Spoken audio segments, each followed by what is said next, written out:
What's up, guys? It is JZNES back again with another video. Today we're talking about Spyro 1 for the PS1, one of the greatest platforms of all time, and one of the greatest platformers of all time here, Spyro 1. Now, a lot of people like Spyro 3 and 2, mostly 2, a lot better than 1. And I severely disagree with that, because I think that Spyro 2 is the worst of the three, and Spyro 3 is a great game with some flaws, some very minor flaws. I really like that game a lot. I think it's a great game. I said in my Spyro 3 review and a lot of games since then, or a lot of reviews since then, that might be the best game in the trilogy, gameplay-wise and whatnot, but you know what? I love that game, but I'm going back on that. I'm standing back. We've played Spyro 1 again, and I didn't even play much of the Reignited trilogy this time. I just played like the first few levels, kind of get a feel for it. I wanted to play the Switch version, just so I could kind of briefly talk about that too. It's pretty much the same as the other version, so the PS4 version, which I played last year, so I have played this before. I've 100%ed all of this here. Not all of this with these controls and on that controller and whatnot, but whatever, it's not a big deal. This is the version that I played for today's review, is the original PS1 Spyro 1, the version I grew up with. Actually, this is my original Spyro 1 guide right here. You can see it's kind of beat up, and actually I just had this pulled open to this. Check this out. It's supposed to be like my brother or like my cousin's handwriting or something, but we have over here. We have the how to get the Crash Bandicoot demo, which it actually just says in the guide somewhere. The 99 lives code, which I definitely remember using back in the day, and a bunch of other like random little codes and cheats and stuff there. But yeah, this is my original Spyro the Dragon manual. I don't have my original game anymore, but this is the one. This is what remains of that game, and that version of the game is this manual here. So I still have that. That's pretty cool. It's ironic because I have this for this game, but I don't have the game. But for Tomba, I don't have the manual, but I have the game still. I think that's what I'd want out of the two, though, if I had to choose, really, obviously. But same with Sonic Adventure. I have my old manual, but I don't have the game still. So I don't know. I used to take the manuals out of the game so I could like look at them and stuff because of the artwork and that kind of stuff in here, which is pretty cool. Yeah, where's that code in here? I want to see that. That's in here somewhere. So I showed that to my friend once, or two of my friends once. They were brothers. That code about how to get the little demo for. Oh yeah, and if you look at here, that's what the guide is supposed to look like. Is that by Dimension Publishing? So that's a whole different guide that I don't even have right there. I've got the the Prima version here, and it's the official strategy guide. So I don't know. It's interesting. But there's another guide that I guess exists maybe or doesn't exist. I don't know. I swear to God, it just says it in here somewhere. Oh, you know what? I think it's on the bottom of a page somewhere. Yeah, the beginning. I'm not missing any pages, am I? Anyway, it doesn't matter. Point is, oh, there it is. There's that little secret demo thing from the manual there. So that's pretty cool. And that code worked on the Reignited, or on the Insane trilogy, because that came before the Reignited trilogy. It showed like a little demo for that. Oh, you know what I didn't fucking try? Putting in that code for the PS4 version, the 99 lives code. I wanted to try that actually, but so I don't know if that works or not. But yeah, it's my original manual there, so that's pretty neato. I'm just gonna set that up there.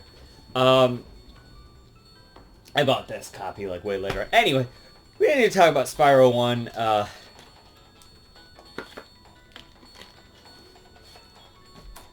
So I played this game a lot back in the day. I played the shit out of this game. This was one of like my favorite games on the PS1 back in the day. I had this and Tomba And that was pretty much my games, I feel like, for the PS1. I mean, my brother had all of the other games, like the Resident Evil and Silent Hill and the Metal Gear Solid and all of that stuff. That was all him. But I had Tomba and Spyro, and those were my fucking games, were those two games. Then probably forgetting some, or... I don't think so, honestly. That was, like, some of the only PS1 games I actually had, like, for myself. I played a lot of PS1 games. That was just mostly because of my cousins and other things like that. And like Toy Story 2, that was a game that my cousins had. So if I ever review that, I'll get into that story. But anyway, Spyro 1 is definitely, yeah, like I said, a game that I played the shit out of back in the day. I do remember beating the game back in the day. I was at a friend's house. Pretty sure it was my friend Connor. Might have been my friend Nick at his house. I don't know. It was one of those two, and I was there with them, and I remember beating the game. Finally, I remember going up against Nasty Nork and stuff. I never 120%ed the game back in the day. And yeah, by the way, you can 100% this game, but then you have to 120% the game by going and getting the loot in the final level there. You have to become the loot lord for that one. So, but anyway... You have to go in a Nasty Nork's like treasure hold and take out all of this stuff. It's like one final level, so that's pretty cool. But yeah, I don't think I ever really did that back in the day. I imagine it was because of treetops. I do remember playing that level a lot back in the day and like trying to figure out how to get the secrets on treetops. There's probably also because of Haunted Towers, which is another level that has a pretty sort of really infamous sort of secret area that you have to supercharge towards. I was never very good at supercharging as a kid. We had some like little hints about that, like kind of written down in the manual there, which is kind of funny.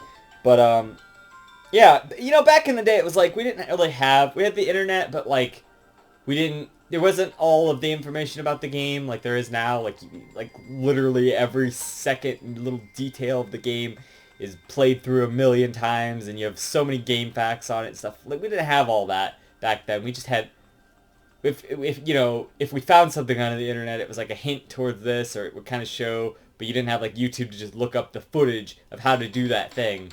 It would just be, you'd have to go by people's word on it. Sorry, I'm trying to keep up with the music here because this soundtrack is incredible. Oh, this is Sunny Flight. Nice. So yeah, keep listening to that. I'm going to keep listening to, I'm going to try to. I'm actually not distracted by the music right now, which is actually awesome.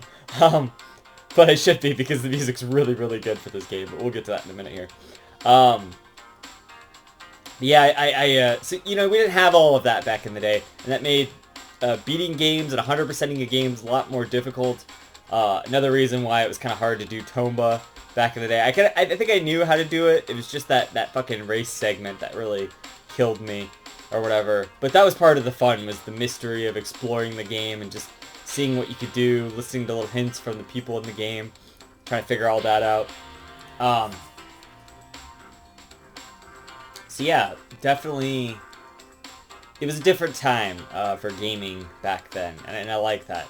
I just have so many good memories playing Spyro 1.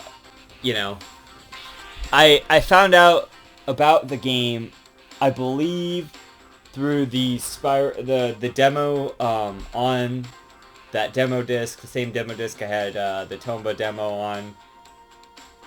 It had a demo of Spyro, which I don't know if it was playable, if it was just one of the videos or whatever, but I think it was probably playable or something. And I think I had played this somewhere else too, maybe a little bit. But anyway, you know, and I might just be crazy about this, and I should ask my brother about this actually and see if he remembers. There was some kind of cereal contest, I remember, or you have to like send in a bunch of box tops or something to that effect. And I'm pretty sure that's how I got this game, or I got it for a Christmas gift, which I think is accurate. But I also think it had something to do with that cereal promotion. I swear to God, it was something like that. But if it was that, it also just kind of lined up with Christmas. But I remember for Christmas getting this and playing the first like few levels, and then we had to like leave or something to go somewhere, unfortunately, because I wanted to just keep playing the game, obviously. But after that, I played it, you know, a bunch, and it was one of my, like I said, my only PS1 games that was mine to you know, go through and play and whatnot. I bet this disc was just as scratched as the Toma disc used to be. This is Dark Passage. This is what I was listening for, because this is another great track. They're all great tracks, but, you know, for the most part. Yeah, you know what? I don't think there's, like, a really sour track in the entire game. The music is really fucking excellent. And it's just so unique and stylized. And it gives us very certain feel, a very nostalgic feel for myself. It really reminds me of that era of PS1, this kind of music. And certain tracks are very reminiscent of other tracks, and one track, Wizard's Peak, is actually just used as the theme song, or the ending theme to the Amanda Show, which is a show I used to watch in, like, the, I guess that'd be the late 90s, early 2000s there. So yeah, it's just really, it's very reminiscent of that time.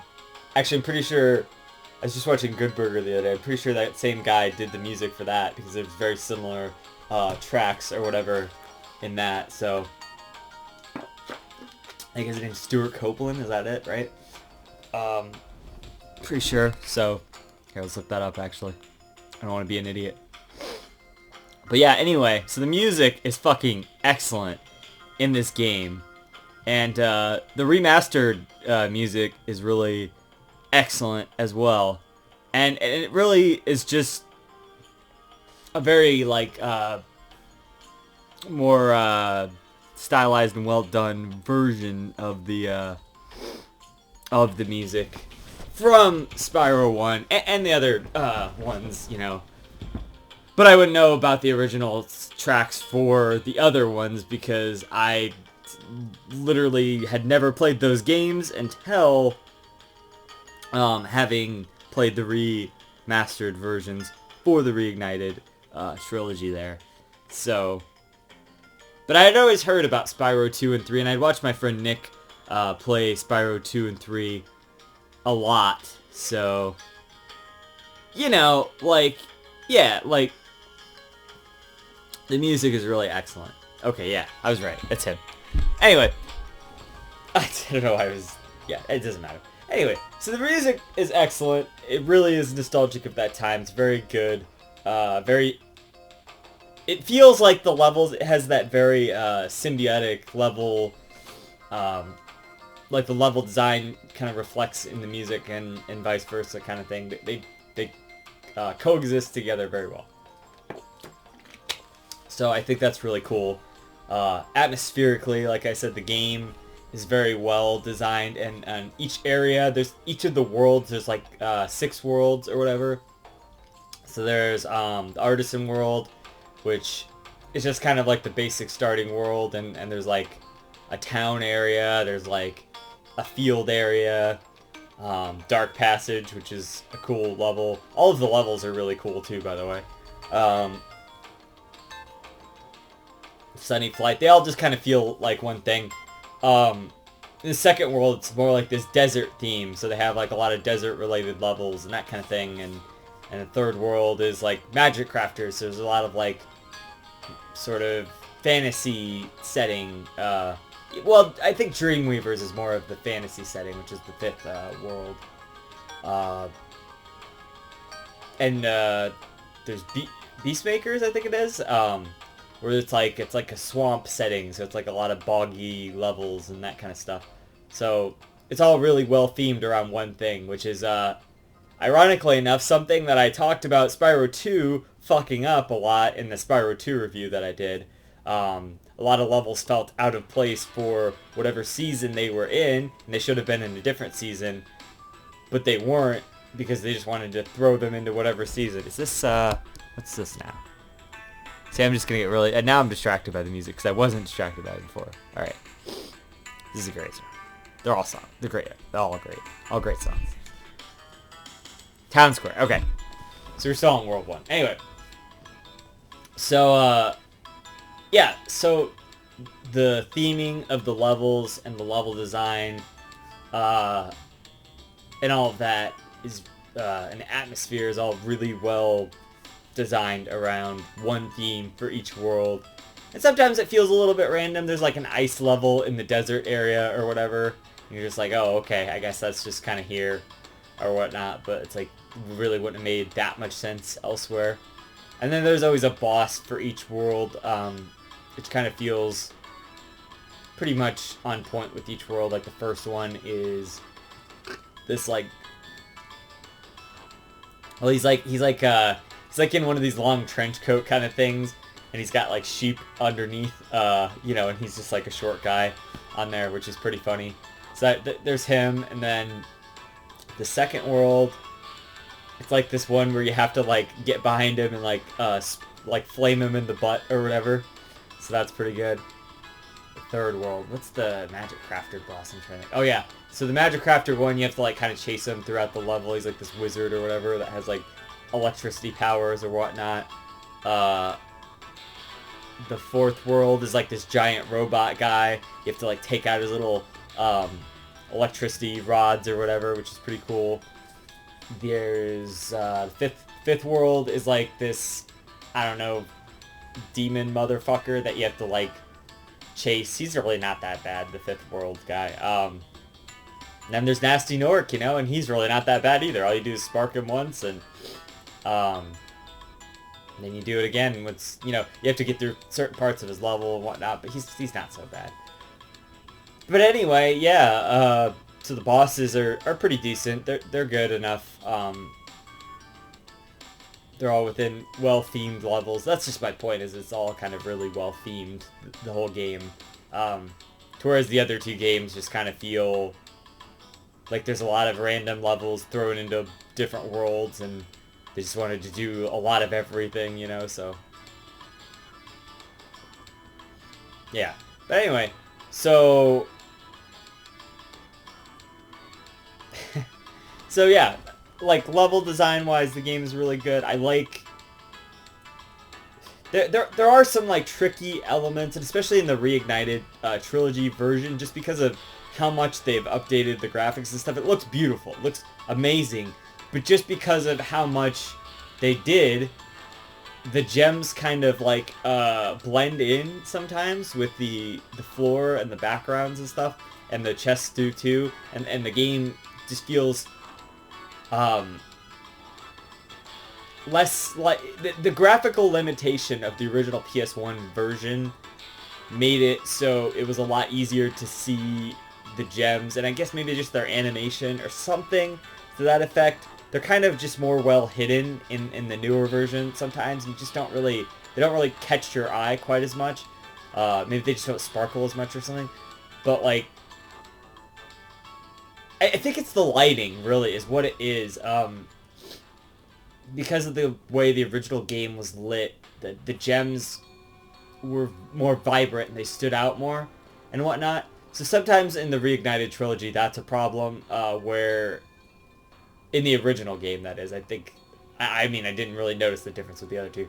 But, well, actually, I mean, I kind of had that problem with some of the other two as well, and I'm sure they really weren't like that in the original. So, yeah, I guess it's just kind of a minor problem with the whole Reignited trilogy, now that I'm thinking about it. But they did add in, if you press down on the analog stick, sparks will, like, point to where it is. And it's a good thing they did that, because I would have been, like, so lost without that. And they didn't have that in the original game, so that's a nice little upgrade there. Then again, it just kind of makes it feel like a fetch quest, like you're going, oh, okay, here's the last gem, finally. But I'm glad it's in there, otherwise it would have been kind of hard. But yeah, because of the lighting and whatnot. So that's something that the original game kind of did well with its visual design, is that everything really stands out, and you can definitely see everything.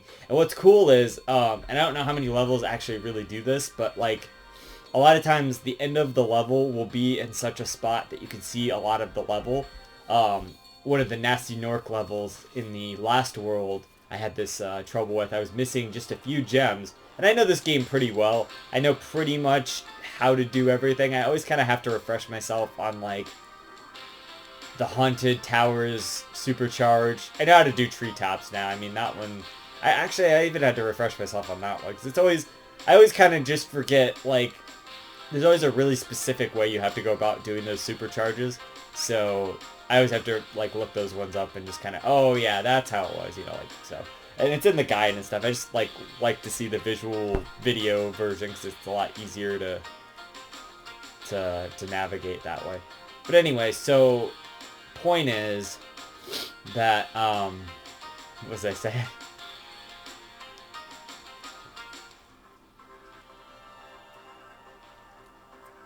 I don't know. Fuck. Oh yeah, like so. Yeah, in one of the last in like the second level in the last world or whatever, I was missing a few gems, and I like looked out in the distance from the exit, and I could see little glimmers in the distance of like where the gems actually were, and I'm like, wow, like that's really impressive for the PS1. I can see just like glimmers out in the distance from half the level, like across, like it's like literally on the other side of the level. I can see that there, telling me where these missing gems are. Like, holy shit, that's fucking cool. You know, like that's really impressive, especially for the time, and that's really good design. Really, I would say that's excellent. You know, so that's just cool. Gameplay wise, so you're a dragon. Obviously, you got the fire breath. That's kind of your main force of attack. But also, you can charge forward and just kind of gain speed and then like ram into like metal enemies and stuff. There's a kind of a duality between the game of like enemies that aren't wearing some kind of metal. Usually, you can fire breath them, and then like the enemies that are wearing metal, usually you have to charge into them. And then there's certain enemies that you can't get unless you have a supercharge, or the very, very limited, it's in like 2 or 3 levels. I think it's only in 2 levels. I think it's in Haunted Towers and the Caves level, from the third world. There's a fairy that gives you this fire breath that can like substitute essentially for the supercharge, and you have it for a limited amount of time. But it'll take down tough enemies. The whole Haunted Towers level is kind of based off of that gimmick. So that's pretty cool. So, yeah. But, so those are your main kind of powers. And you can jump and glide. And that's kind of where the whole platforming element comes in. This is a 3D platformer. I'm sure you already knew that, but just to throw that out there. One of the old school sort of collect-a-thon 3D platformers, you know, this is the kind of game you want 100%. Not necessarily because you get anything really cool for doing it, except for an additional level and a slightly different ending. Just because it's really fun to 100%, you know. I love 100%ing the game. Now, there'd be no point not to 100%ing the game anymore. You know, it's kind of like Ocarina of Time. Now, every time I sit down and do that, I want to like 100% it. I don't want to go through the game. Why would I do that, you know? Or Majora's Mask or something. I'd have to like 100% it. So I guess when I go through those again for the replay series, I'll 100% them. I mean, obviously, if I do a review on them, I'm going to 100% them. So, but past few times I've done those games, I 100% them. I don't know. Maybe it's just like the thrill of doing something from back in the day and then finding every little secret from it and whatnot. I guess that's probably also why I always 100% Tomba now, and I mean, like, the second time or third time I played Banjo-Kazooie, I 100% of that as well. I got my friend to 100% it or whatever, so that's pretty good. I don't know, it's just the thrill of doing that 100% in the game. I mean, if you go up until, like, the 4th world and get like everything, you can pretty much just skip the 5th world and go right to Nasty Nork's lair, and you'll probably have enough dragons and gems and stuff to and eggs to just get right to the end. But you know, it's just fun to play through all the levels and whatnot, because all the levels are really well done. Maybe there's some annoying elements to a few of them, but I'm not super, you know, I'm not super mad at any of it. I think it's all pretty well done. So yeah, those are your main 3 collectibles. You have dragons, which are kind of the main collectible, you know, your stars or your Jiggies in Banjo-Kazooie or whatnot. That's what it is in this game, or not little, they're dragons, and then you can step on the little pad that is underneath them once they're freed, and that'll save your game or give you a checkpoint and whatnot, so that's pretty cool. So there's dragons, there's gems, which are kind of just throughout the level. They're sort of your coins or your music notes in Banjo-Kazooie or that kind of thing. They're smaller collectible, and there's, you know, anywhere from like 100 to 2,000 in the final level of those in each level. And most levels don't have 2,000, but they're usually not any more than 500 at like max. And you can get those a lot of ways. Killing enemies gets you gems, so you have to pretty much kill every enemy at least once to kind of get all the gems if you want. They're hidden in chests sometimes. Sometimes you need a key for that. Sometimes there's like fireworks to like go and it blows up the chest, or you can supercharge through a chest, or like I said earlier, the rare and not much used flame breath, the super flame breath can go through like chests and whatnot. And those are just the special chests, the like locked up ones, the really hard to get into ones. There's like chests everywhere that are just like gems and charging chests, which you have to charge through to get through. So yeah, so you want to kill all the enemies, you want to get all the chests and find all the little secrets to get all the gems. So, you know, it's a game about exploration, and I think that's what the main strength of the original game was. There wasn't mini games or any of that kind of shit like there was in the second game. It wasn't about playing as other characters and doing all these gimmicks and whatever. It was about the exploration of the levels. It's purely 3D platformer exploration. It wasn't like, hey Spyro, can you go and do this thing for me?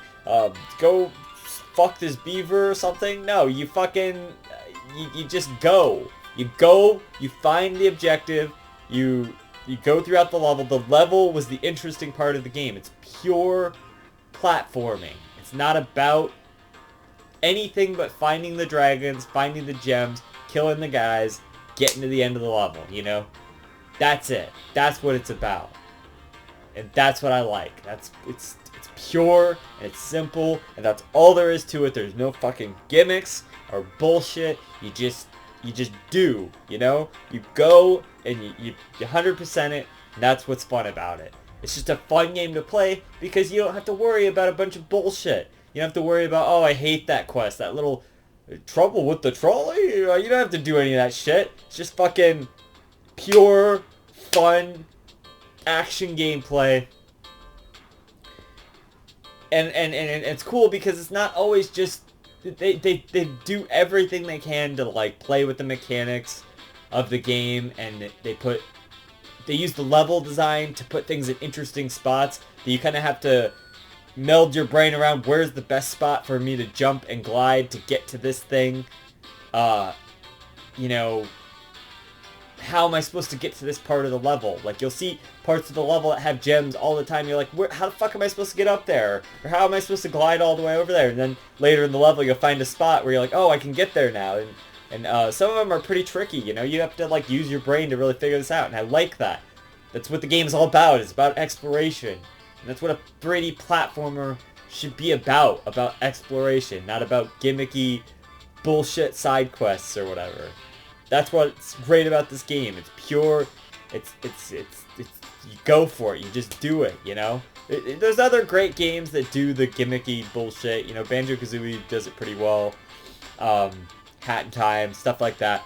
But this isn't that kind of game. This is the purest form of a 3D platform, and I like that. I think that's great. That's why I like just playing the game, because I know how to do the game. It's just fun to go through and do the levels, and it can get frustrating sometimes. when you don't get your supercharge off right. It's very precise. You have to be very precise sometimes, and the controls, I would say, are like very good for the time. Very good for the time. It's so good that the controls like barely even, they were tweaked for the Reignited trilogy. That's as far as it goes. Okay, now the Reignited trilogy does have the second analog stick, and that is very helpful for the camera stuff. Like, that's great. You know, that's fantastic. Because in the original game, you had to use the shoulder buttons to turn the camera rather than this, even though you can use the analog stick, which, you know, whatever. So, it's not ideal. Actually, in the Reignited trilogy, too, if you just hit the this trigger, I was playing it on the Switch, so if you just hit this, it'll actually lock the camera behind you, so you don't have to, like, sit here and fuck with going this way and that way and all that. Like, you know, it'll just lock the camera behind you like a Banjo-Kazooie game, and I'm like, wow, that's cool. Like, fuck yeah, that works, you know? So, I mean, if you are going to play the game, you can play it either way. If you don't have access to the Reignited trilogy, not a big deal, man. The original game is still fantastic. It's a little... It's not like it hasn't aged well or something. It's just like there's little tweaks that they made to put these games above this game, you know? And like I said, visually, visually, like, of course, this game is better looking, but because of the gems and stuff, like, almost this game almost has that over this game, you know, like, seeing the gems and that kind of thing. But I still really love this version, obviously. It's very great. It's very good, like, remake, remaster, whatever the fuck you want to call it. These are great versions, especially having the game on the go now on the Switch. Like, that's going to be excellent. And this is probably the way I would play the game, you know, from now on. But I don't mind dusting off the PS1 version as well from time to time, because it's essentially just as good in a sense. So, but I used to play it on my PSP on breaks at college. I forgot to mention that. So yeah, that was a lot of fun. I always loved doing that.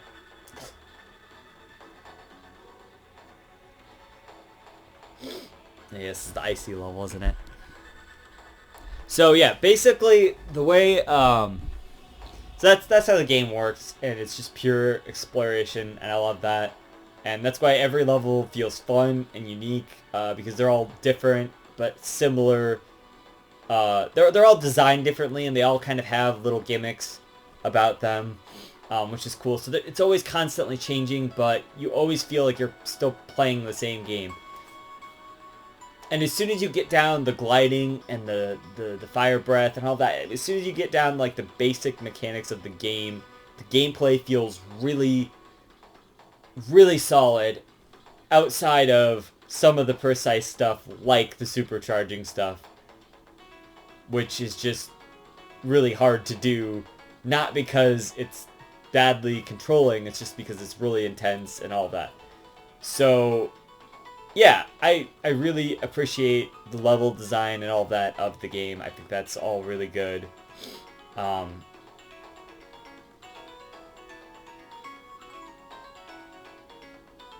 yeah, anyway, so the gameplay's great and the level design's great, and I like the varied the variations of the levels and stuff. So how each world kind of works is there's 4 levels that are just like regular levels. Then there's always a boss level, which is kind of a regular level, but then you fight a boss. And then there's always one flight level. Now the flight levels are, you're just endlessly flying, and if you hit the water, you just, that's it. It's game over. You have a certain limited amount of time. It's usually like 30 seconds or something, and you get more time by using your flame breath or your charge to run into things. Usually your flame breath because you're flying the whole time. And there's like 4 different things. So it's like the first level, it's a train. There's hoops that you have to go through.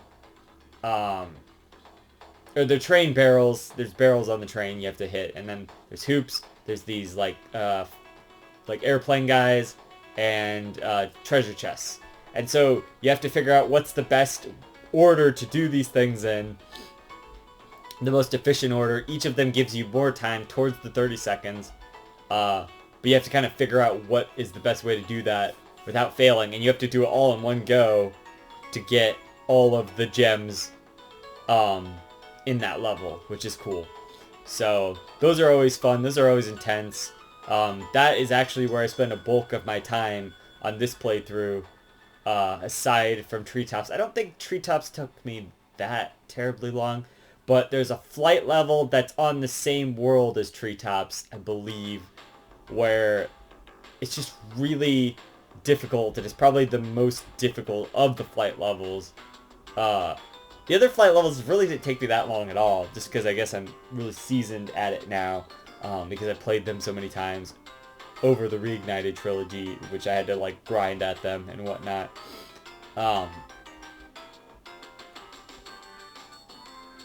So yeah, the flight levels, those are always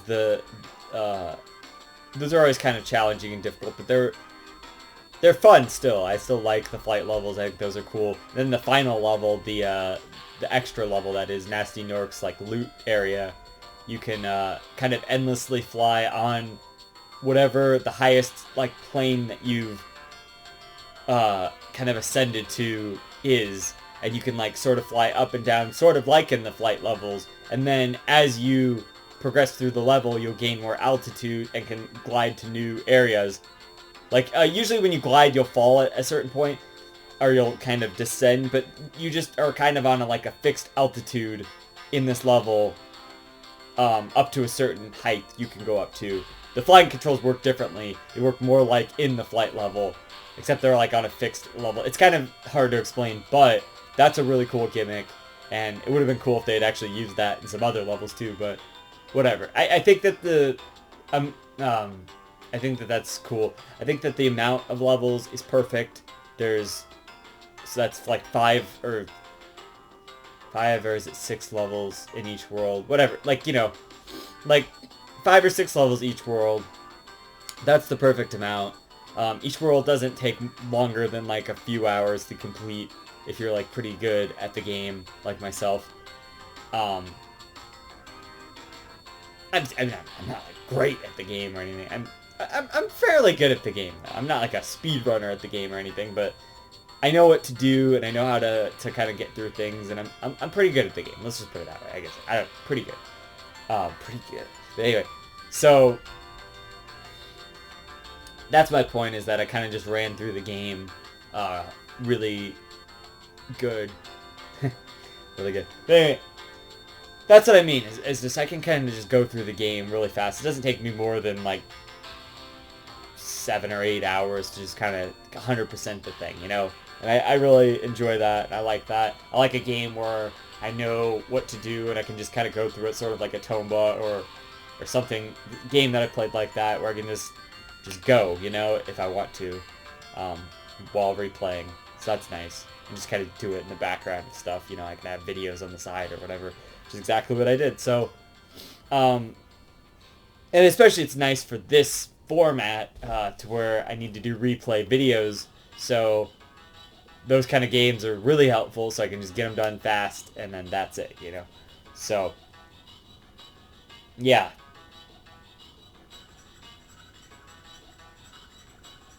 There's just a lot to love about Spyro.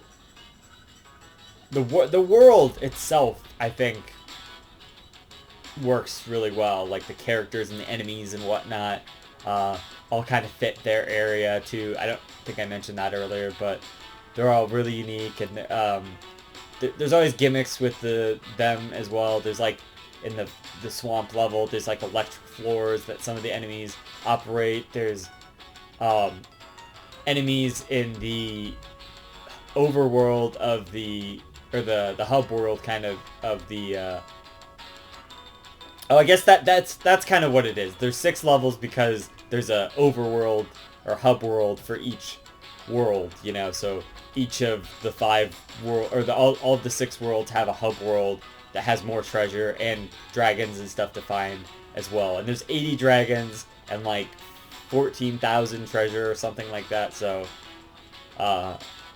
not too bad, you know. It's doable kind of stuff. And only 80. You'd think there'd be like 100 or something, but no, only 80 dragons, which is just odd. But anyway, so yeah, but like the enemies. Oh, I was gonna. Yeah, so in the Dreamweaver overworld, there's like a gimmick where the enemies, there's like this guy in a cannon like in the center of the area, and he'll like shoot down at the enemies to make them bigger and smaller. And the metal enemies, you can't get past unless they're smaller, so you can go and take out that guy and then like shoot them to be smaller or whatever. So that's just pretty cool. And you actually kind of have to do that to get to one of the levels and one of the areas and to progress to the next world, which is Nasty Nork's world.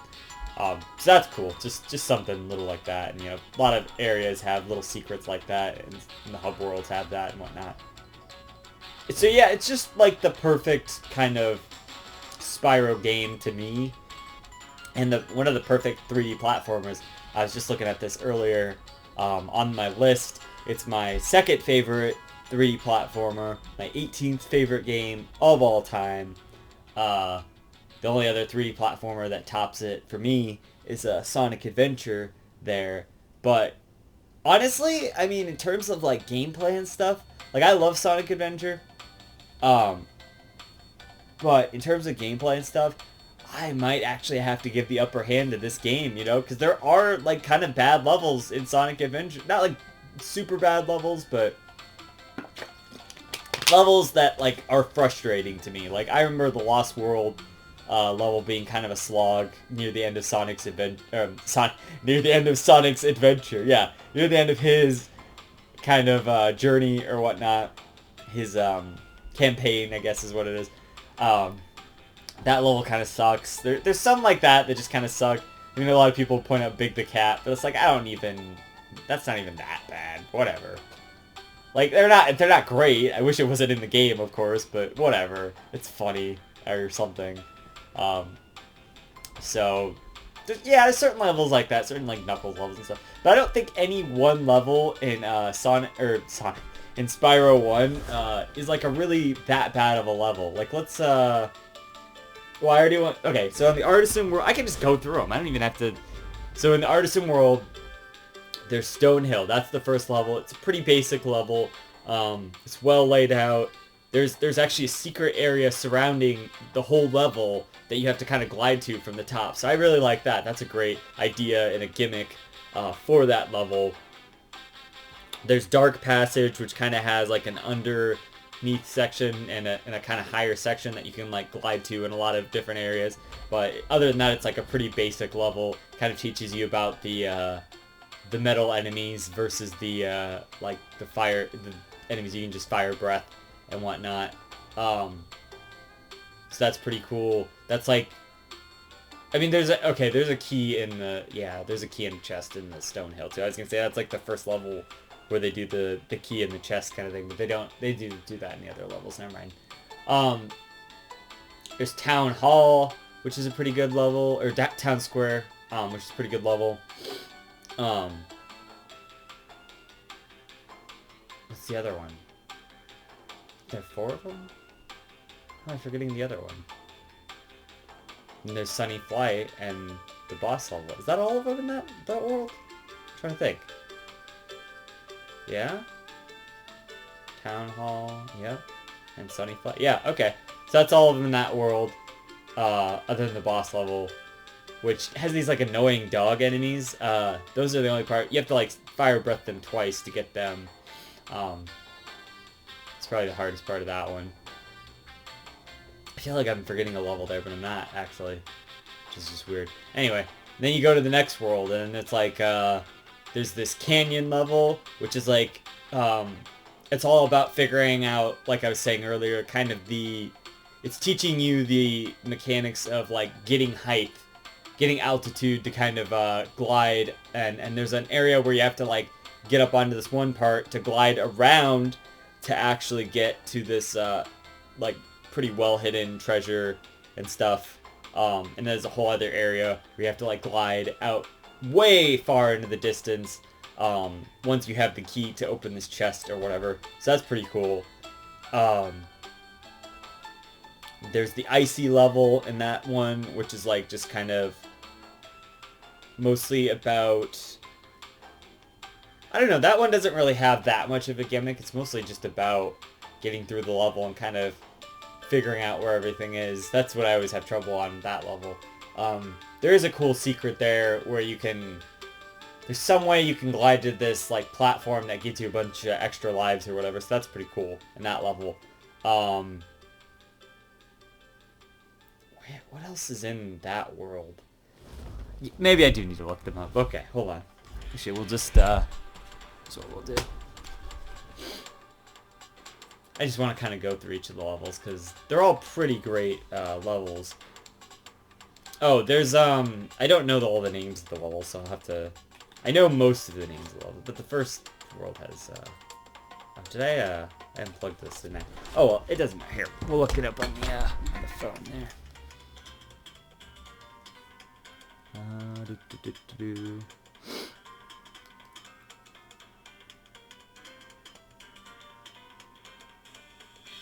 Spyro levels. Here we go. Okay. Just even seeing the names, I'll probably remind me of kind of what they are. Okay, so we did the Artisans. In the Peacekeeper, we got Clifftown, which was the other one I was going to talk about.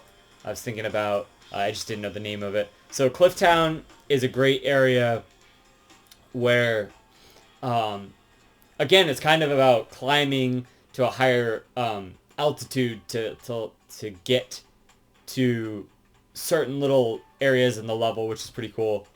You kind of have to figure out where the best spot is so you can glide out to each of these like different little areas with treasure and whatnot. And there's actually a similar thing to the Stonehill level where there's a whole area like way out in the distance that you have to get to other certain spots in the main part of the level. It's almost like a desert area like out in the distance.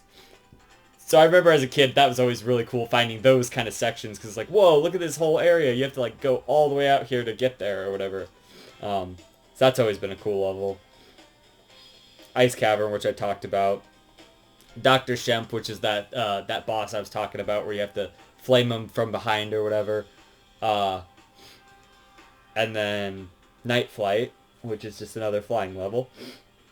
Alright, so in Magic Crafters, there's Alpine Ridge, which is a level that has a lot of kind of bottomless pit kind of stuff where you have to like glide kind of out into the distance sometimes. Not like out into the distance. You just kind of have to glide to the right spots and stuff.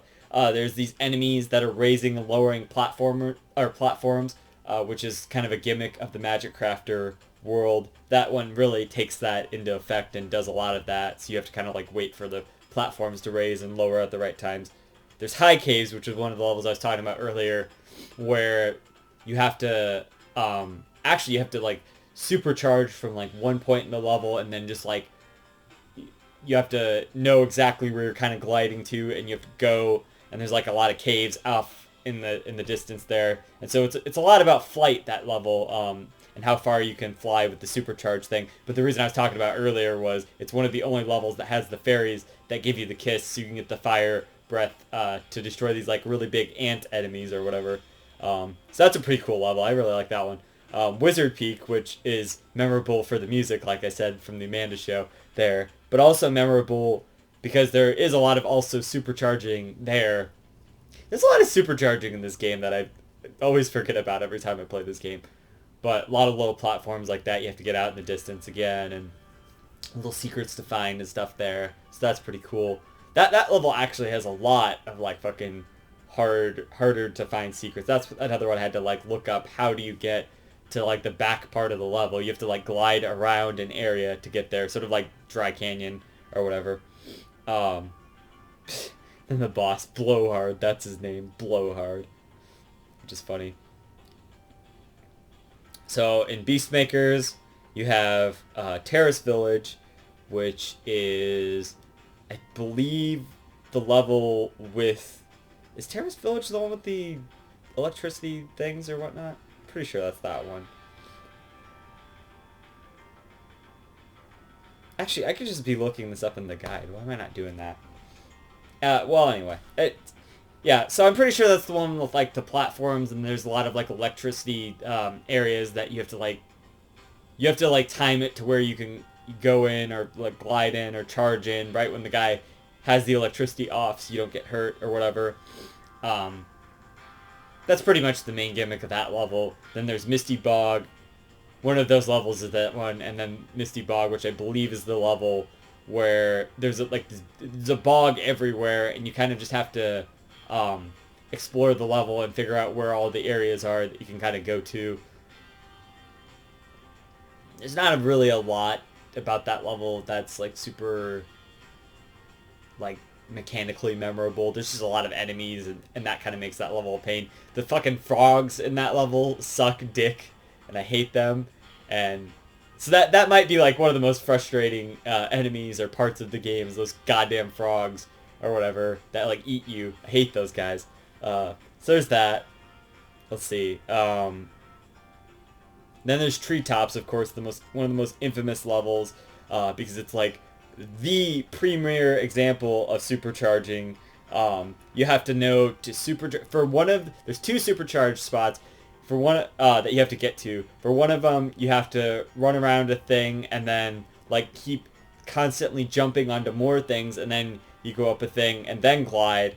And it's just really convoluted. It's like you could have figured that out, but it just takes some like real clear thinking to figure that out. And then the other one is somewhat more straightforward, but you actually have to kind of go back through a way and then come around to get to it. So they're really well hidden secrets, if anything. I remember spending forever on those as a kid, and then, you know, even more recently, until I kind of figured out like this is how you're supposed to do it, sort of thing. So that's cool. But yeah, that's one of the tougher levels of the game. Metalhead, the big robot boss I was talking about, and then Windy Flight, or Wild Flight, that is, which is one of the harder flight levels, like I was talking about. For Dreamweaver... Oh, wait, Dark Passage. What's that first level called, then? I kept calling that Dark. Dark Hollow. They're both dark, whatever. Dark Passage is a level in Dreamweavers there, which the gimmick is the enemies have little lanterns, and when the lanterns are lit, the enemies are smaller around them, or when they're unlit, the enemies are big, and they're sometimes like kind of impossible to take out. So Lofty Castle, which is a really cool level that takes a lot of exploring, and there's even another supercharge ramp there. I always thought supercharging was kind of just a gimmick in this game, but now that I'm talking about it, there's a lot of supercharging in this game that I am not putting together, that there's a lot of supercharging in this game. There certainly is. So yeah, like, there's a supercharged spot there, but there's also this really interesting gimmick there with you have to save 3 fairies in order to activate these platforms with these like I don't know what you call it, like the sparkles that like let you ascend and fly to other platforms and stuff. And there's these enemies that are like holding onto balloons, which you can like flame breath when they're like when the balloons are like within your sight or whatever. So that's pretty cool. That's a cool gimmick. That's a pretty cool level overall. It's kind of hard to like figure out everything there, but that's a neat level. Then like I was saying earlier, Haunted Towers, which is a level designed all around that more powerful flame breath that you get from the kissing fairies or whatever. And you have to destroy like a bunch of suits of armor and a bunch of like just armored enemies, and like the whole gimmick is that you need to like really book it to get to some of like the enemies and the treasure chests. If you're gonna like go for 100%, you know, and get all the gems and whatnot, you'd have to defeat all the enemies. So you have to like really book it to kind of get to there, and then because you have such limited time with the flame breath. And then there's also, like I said earlier, like a secret where you have to like supercharge around a thing, and you have to. It's really hard because you're in a really narrow hallway. When you get outside, it's a lot easier. But you have to like supercharge, and then when you're outside, you have to like jump to get back to an area, and then you have to like know to supercharge and then jump and then fly around. It's kind of tricky. But that's also a really interesting and cool level. And then there's Jacques, the boss there, which was that demon guy I was talking about. Actually, in that one and in the overworld for Dreamweavers, there's these little guys that you flame breath them, and then they like rescend into a shell like a turtle or something for a few seconds. But they raise these platforms when they've been hit, and so you have to kind of figure out which one activates what platform, and then use that to get to the next area. So that's pretty cool. And then Icy Flight, which was another flying level. And then there's Nasty's World, which he has 4 levels. There's Nork Cove, which is all about using these like barrels, headbutting them towards enemies, or they have these TNT barrels sometimes that you have to like flame breath and get away. And then just going around that level. And then there's Twilight Harbor, which has enemies that have freaking guns, which is really annoying because the guns are really fast, and the stream is like you have to like jump rope over them if you want to like not get hit. So that was a pretty tough level. That was the one that I was talking about where I saw the gems in the distance or whatever. So that's pretty cool. But yeah, that level's pretty tough. That also has a supercharged one where you have to like actually activate this bridge to get up into this higher part of the level. So that's pretty cool. And then the only level after that is Nasty Nork himself, which is interesting because you actually have to charge down 2 of these. I didn't even talk about the egg like thieves before. There's like egg thieves in some of the levels where you have to like charge after them and like catch up to them, and either flame breath them or charge into them to get the eggs. And eggs is just another collectible. They actually stopped like having egg thieves after like a while, which is just kind of, I think like, I don't even remember any in Dreamweavers. I don't think there are any in Dreamweavers now I'm thinking about it. Egg thieves. I think they stop after Beastmakers. The most infamous ones are the treetop ones, which are on each of those platforms way off in the distance that you have to charge to, and that's part of why you have to go and do that, is because they each have... I don't even know if they are egg thieves there. I think they're just gem thieves there, but you have to get those for 100%. So, they kind of show you where to charge and like how you're supposed to charge. So I guess that's the way you're supposed to figure that out, is you just follow the thieves or whatever. But once they're there, there's no way to see them go there. So, you know.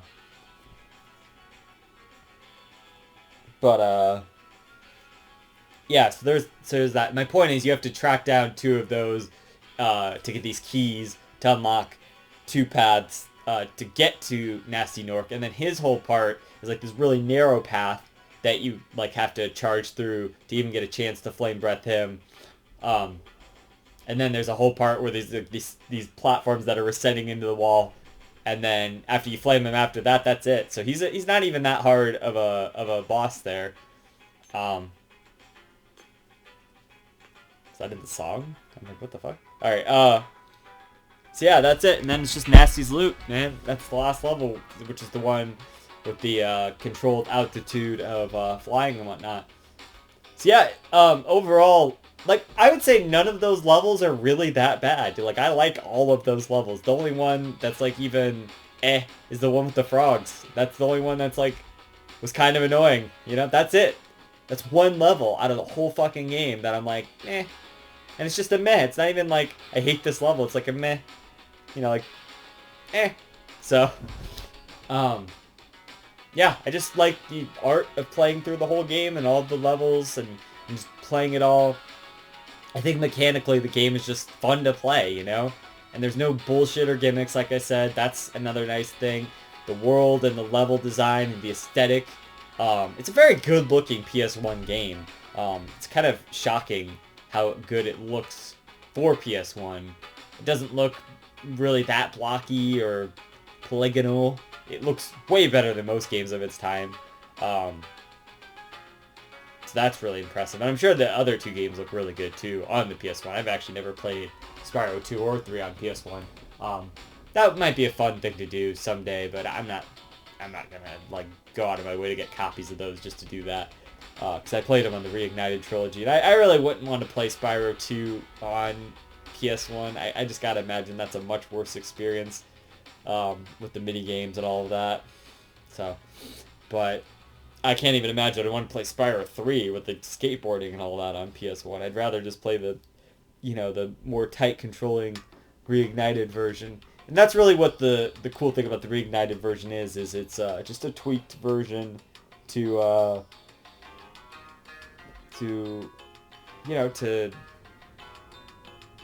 make everything just a little bit better and more awesome. So if you can get your hands on this version, that's great. If you want to play the original PS1 version, that's great too. This is one of those games where it's not like, you gotta play the new version. You can play the old version. Those versions are just fine, I mean, of this game anyway. I don't know about the other ones, but... So yeah, I really love Spyro 1. Obviously, the music is great. I didn't re-mention that, so music is great. I like Spyro's personality and his kind of snarky, thing, and the voice acting's really top-notch for... Actually, this is... I kind of forget to always bring this one up when we're talking about voice acting in video games, but this actually has some pretty decent voice acting for its time, I mean, it's not like serious voice acting, which is why I think I kind of neglect to bring it up, but yeah, it sounds good, and the dialogue makes sense. It's not badly translated. It's actually pretty decent voice acting for the time. Yeah, a lot of the lines are really classic and whatnot. Each of the dragons has like a little thing that he says, and Spyro always has a little thing to say back. They all give little hints about how to do stuff in levels and stuff. So that's pretty cool.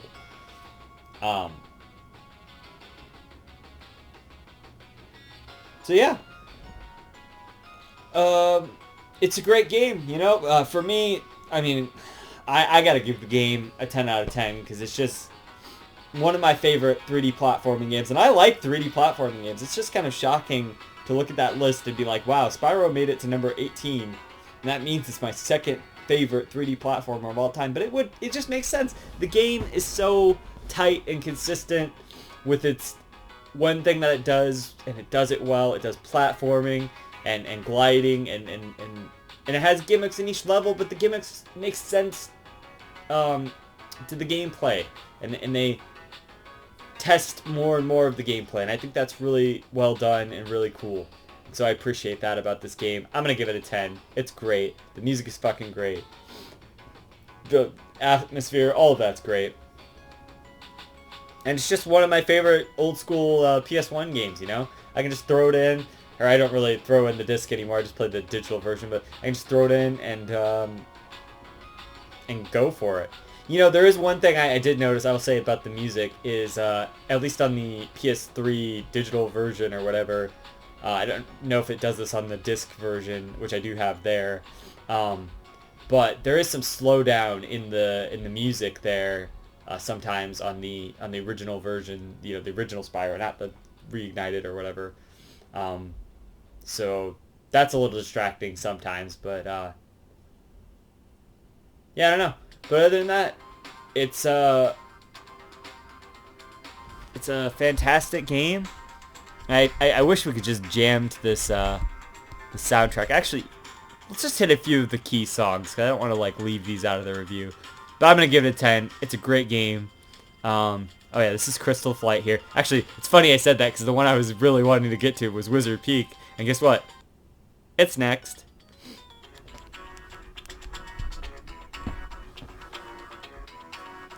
This was the closing theme for the Amanda Show.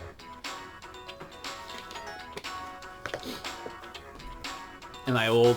Does that make me old that I liked, that I remember the Amanda Show before Dan Schneider blew up or whatever and became this big, thing? Yeah, so there's that. That's a great track. I don't know. Treetops. I already talked about all the levels, yeah. There's just so many great tracks in this game. We can't sit here and listen to them all, but... Oh yeah, this is a classic. And this is one I definitely noticed the slowdown on. That's why I was like, huh. Because I knew it was a faster track than what it was. Let's see about like Haunted Towers or whatever. It's a pretty good one. Yeah, but anyway. So, to me, it's a great game. It's one of the best 3D platformers. I definitely recommend playing it if you haven't already. Spyro 1, excellent game. Beautiful. It's amazing. 10 out of 10. Until next time, this has been JZNES saying keep it classic. Stick around for more reviews, underrated games. I'll see you guys in the next one. JZ